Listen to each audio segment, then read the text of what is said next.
अभी आप लोग सत्संग में आ गए हैं, वापस जाना बहुत दूर पड़ेगा, तब भी भीगना है, अब भी भीगना है, तो आराम से जिस घड़ी में आ गए हैं उसका पूरा आनंद लेंगे। इस घड़ी में आप सब लोग यहाँ पर हैं, सत्संग की पावन घड़ी है। हम सब लोग जब ऐसी परिस्थिति में, जब इस तरह की संकट की स्थिति में अपने आप को देखते हैं, मन में विचार आता होगा, परमात्मा ने हमें कष्ट क्यों दिया? हम तो सत्संग में आए थे, बारिश हो गई, अब यहाँ भीगेंगे, बीमार पड़ेंगे। ईश्वर आपकी भावना देखना चाहता है, आप किस भाव में, किस प्रेम में, किस श्रद्धा में बैठे हो।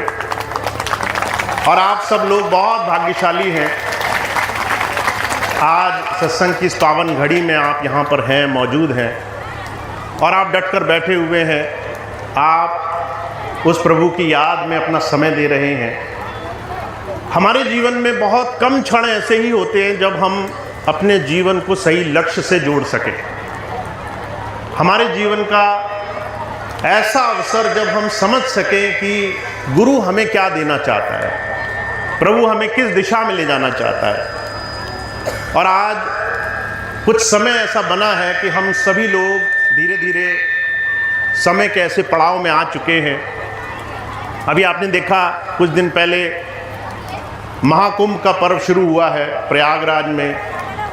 देश से विदेश से करोड़ों की आबादी में लोग उस ईश्वर की कामना के लिए, उस ईश्वर से जुड़ जाने के लिए सारे संसार से चल करके इस भारत में आ रहे हैं। ये अपने आप में एक अनूठा पर्व है।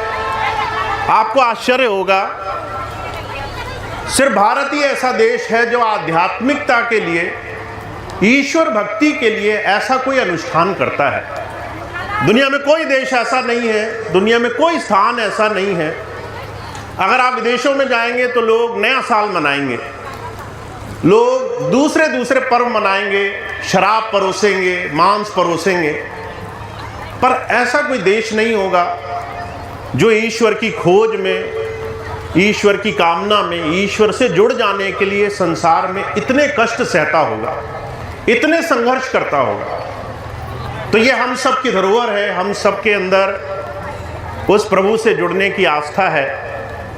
और हमारे स्वामी जी महाराज एक बात कहा करते थे, अगर आप समझ गए कि जीवन का उद्देश्य क्या है, ये महाकुंभ क्या है, तो आपके जीवन का एक एक क्षण सार्थक होना है।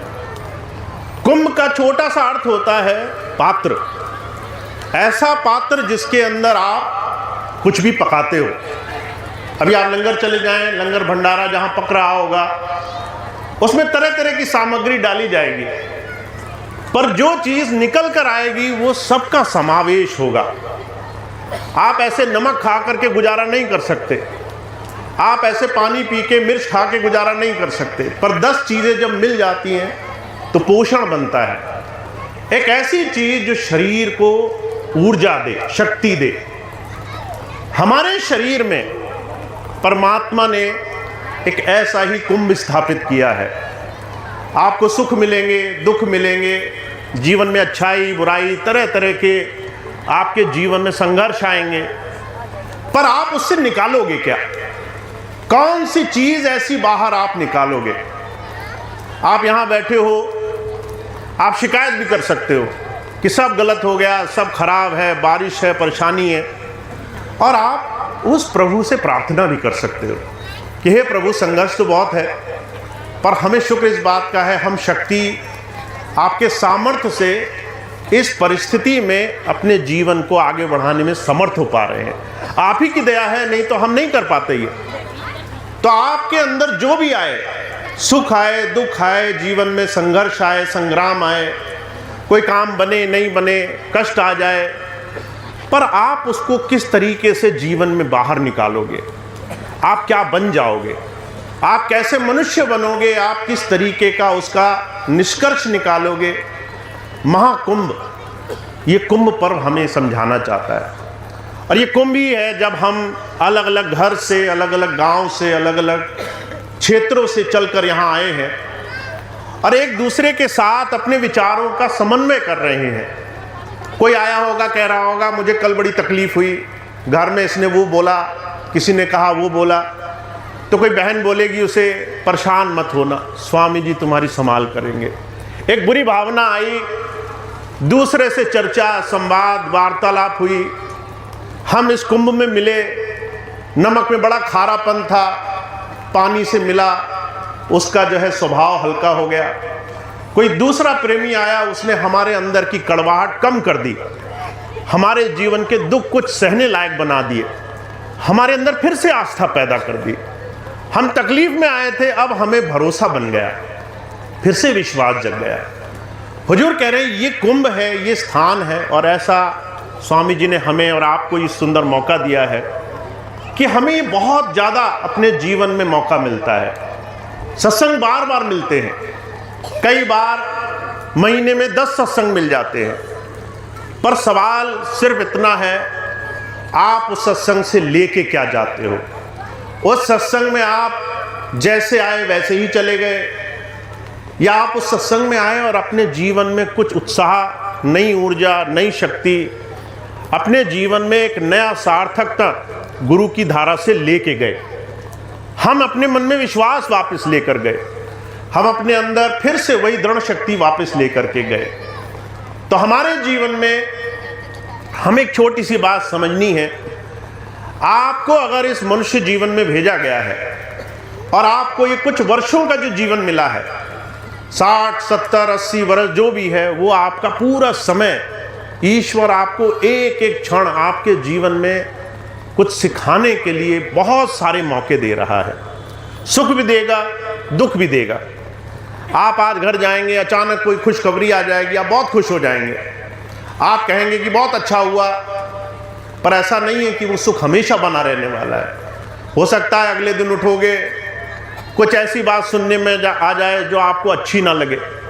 सुख भी रहेगा, दुख भी रहेगा, पर हुजूर एक बात कहा करते थे, सुख में और दुख में अगर हम अपने गुरु से ये ज्ञान प्राप्त कर चुके हैं और हम अपने जीवन में सुखों में बहुत ज़्यादा मगन ना हो जाएं, हमें याद रहे कि वो ईश्वर अपनी दया से दे रहा है, हमने नहीं कमाया। अगर हम कमाने योग्य होते तो दुख तो आने ही नहीं देते। अगर हम ही सुख बना रहे होते तो संसार में संकट, परेशानी, तकलीफें हम क्यों आने देते। पर ये उस प्रभु ने दिया है और उसकी कृपा है, इसलिए मैं कृतज्ञ हूँ, मेरा धन्यवाद है, उसने मुझे इस सुख में, इस जीवन के अच्छे मौके में आने का अवसर दिया। वहीं दुख आए तो आपको ये याद रहे, ये कोई पिता अपने बच्चे को ऐसे ही दुख नहीं देता। अगर बच्चा बढ़ने योग्य है, बच्चा अच्छा कर रहा है, तो भी कई बार पिता नाराजगी का नाटक स्वांग रखता है। वहाँ कहता है तुमने अच्छा काम नहीं किया, पढ़ाई अच्छी नहीं करी, नंबर अच्छे नहीं आए, तुम्हें लग रहा है तुमने बहुत अच्छे नंबर लेकर आए हो। पिता फिर भी संतोष नहीं दिखा रहा है, कह रहा है तुम्हें अभी अच्छे नंबर नहीं आए, तुम्हें और मेहनत करनी पड़ेगी। इसीलिए हमारे जीवन में संघर्ष में भी हमें ये ध्यान रखना है कि हमें कुछ प्रभु सिखाना चाहता है। गुरु हमारे जीवन में हमें इस कड़वाहट में कैसे हम अपने जीवन से अच्छाई निकालेंगे, ये भाव सिखाना चाहता है। तो हमारा हर दिन, हर क्षण हमारा मन हमारे बस में रहे, गुरु नाम के बस में रहे। जब भी हमें संसार के संकट आए तो हम गुरु का आसरा, गुरु का विश्वास, उसके भरोसे को देखें। कबीर साहब ने कहा, एक भरोसा, एक बल, एक आस विश्वास, स्वाति सलिल गुरु चरण है चात्रिक तुलसीदास। तुलसी साहब कहते हैं तुम्हारे मन में भरोसा ऐसा होना चाहिए कि जब तुम्हारे जीवन में कुछ संकट आए तो तुम्हारा मन खराब ना हो, तुम्हारे जीवन में सुख आए तो मन बहुत लंपट ना हो जाए, तुम दोनों ही स्थिति में उस प्रभु को याद करते रह सको। तो मैं आपसे सिर्फ एक ही बात कहना चाहता हूँ, हमारे जीवन में एक बहुत सुंदर समय चल रहा है, गुरु ज्ञान की गंगा बह रही है, गुरु से जुड़ने का, गुरु धारा से जुड़ने का बड़ा सुंदर अवसर चल रहा है। पर इसका लाभ आपको तभी मिलेगा जब आप खुले दिल से आओगे और अपने जीवन में अगर आपको कोई भी थोड़ी सी भी त्रुटि दिखाई दे, अगर अपने जीवन में थोड़ी सी खामी दिखाई दे तो उसको बदलने के लिए साहस रखोगे। अगर आप आए और आकर के आपको नाराज़गी हुई और किसी भाई ने प्रेम से कहा कि भाई नाराज़ नहीं होते, प्रेम से, विनम्रता से थोड़ा सा किसी समस्या को आराम से हल कर लेते हैं, और आपने सुन लिया उस बात को और फिर आप में साहस रहा कि मैं इसको बदलना चाहता हूँ, क्योंकि मैं अपने जीवन में अपने आप को अच्छा बनाने के लिए आया हूँ, और आपने उस साहस से अपने जीवन में धीरे धीरे अपनी बुराइयों का नाश करना शुरू कर दिया, अपने जीवन में बदलाव लाना शुरू कर दिया, तो आप अपने जीवन में सत्संग से हमेशा कुछ लेकर जाएंगे। तो हमें अपने जीवन में एक छोटा सा आदर्श बनाना है। सत्संग वो कुंभ है, गुरु की धारा से जुड़ना, ऐसे समागम में जुड़ना, इस तरह अलग अलग तरह के लोगों के साथ मिल बैठ करके कुछ समय गुजारना, वो कुंभ है जिसमें से अच्छी चीज़ तभी निकलेगी जब आप अपना अस्तित्व खोने को तैयार रहोगे। नमक अगर अपना अस्तित्व उस पानी के बड़े भारी सरोवर में खोने को तैयार रहेगा, नमक की ढेली अगर घुलने को तैयार रहेगी तभी खारापन छोड़ेगी, तभी उसका खारापन जाएगा। अगर हम इस सत्संग के बड़े सुंदर स्थान में आए और किसी ने हमें हमारे अपने स्वरूप का थोड़ा सा ज्ञान करा दिया और हमने साहस रखा और हम बदलने को तैयार रहे, तो इस कुंभ से हमेशा हमें ज्ञान मिलेगा, हमें हमारे जीवन में बहुत बड़ी गुरु की कृपा की धरोहर मिलेगी। तो मैं आपको एक ही चीज़ कहता हूँ, सत्संग मिले तो दो चीज़ें मन में रखकर आना। पहली चीज़, सुनने की क्षमता होनी चाहिए। कबीर साहब ने कहा है, निंदक नियरे राखिए आंगन छवि छबाए, बिन साबुन बिन तेल के मन शीतल हो जाए। कोई तुम्हारी निंदा करे तो उसको अपने पास ही बिठा लेना कि ये मेरी बुराई कर रहा है, ये तो मेरे साथ ही रहेगा, क्योंकि जो निंदक होता है वो मित्र से ज़्यादा सहयोगी होता है। अगर आपका कोई दोस्त हो, आप देखना वो आपकी बुराई देखेगा और बुराई बोलेगा नहीं आपको। आप गलत काम कर रहे होगे और वो छुपा ले जाएगा, वो कहेगा मुझे क्यों बुरा बनना है, मैं क्यों दोषी बनूं, मैं क्यों अपने ऊपर गाज गिराऊं, मैं नहीं बताऊंगा कि सच क्या है। मित्र आपको कभी नहीं बताएगा, पर जो निंदक होगा वो आपको खरे मुंह से बोलेगा कि भाई बड़ा बुरा बोलते हो, ज़बान बड़ी कड़वी है तुम्हारी, खूब गालियां निकालते हो, खूब तंबाकू चबाते हो। वो चुप नहीं रहेगा। कबीर साहब कहते हैं, ऐसा कोई निंदक तुम्हें मिल जाए, ऐसा जीवन में हमारी खामियां दिखाने वाला अगर कोई मिल जाए, वो समझ लीजिए इस महाकुंभ में आपके जीवन को तारने का एक महामंत्र प्रभु ने रख दिया है। तो सुनने की शक्ति रखना, श्रवण शक्ति रखना। कोई कुछ भी बोल जाए तो बहुत जल्दी नाराज मत होना, थोड़ा सा साहस रख लेना। वो आपको कुछ बताना चाह रहा है, ईश्वर ही उसके माध्यम से आया है। वो आपको कह रहा है कि देखो मैं आ गया फिर से तुम्हारा सुधार करने के लिए, तुम मेरी बात सुन लो पहले। और अगर आपने सुन ली उसकी बात, तो दूसरी चीज़ ध्यान रखना, साहस रखना। अगर आपको समझ में आ गया कि मैं शायद इसीलिए कुछ नहीं प्राप्त कर पा रहा, क्योंकि मैं मांग तो बहुत रहा हूँ पर मैं उस प्रभु का इशारा नहीं समझ रहा, मैं अपने जीवन को बदलना नहीं चाह रहा। अगर आपको ये चीज़ समझ में आ जाए तो साहस रखना कि भाई मेरी ये बात ही शायद मुझे गुरु के करीब नहीं जाने देती है, मैं इसको बदल लूँगा और धीरे धीरे ही सही जीवन में बदलाव ले आऊँगा। तो हमारे जीवन में बड़ा सुंदर समय है, बदलाव का समय है। गुरु आपके जीवन में सिर्फ इसलिए आता है कि आपके जीवन को निखार सके।